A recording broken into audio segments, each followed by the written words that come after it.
Hi! Today I would like to show you how you can transfer files from Realme Narzo 30 to an Android device.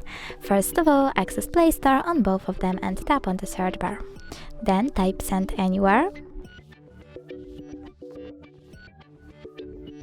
and download this app from this developer. Then tap on Open.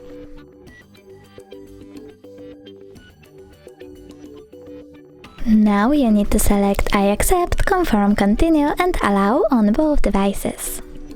So we need to wait for this one to download and do exactly the same. I accept, confirm, continue, allow. Then select receive on an Android and send on Realme. Now you need to tap on all of those dots and just send. This way you will send all of those data. But it will take a while though, so for example, I will go with only this one photo, just send and click got it.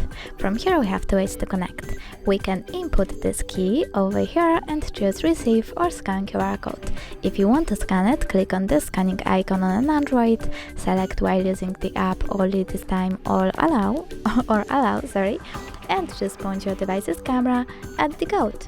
Then we wait. As you can see, my photo was successfully sent. If you wish to make sure of it, you can always go into some kind of Files app, click on in my case Images and look for Send Anywhere section. Thanks so much for watching. If you enjoyed this video, smash that like button, comment and don't forget to subscribe. Bye!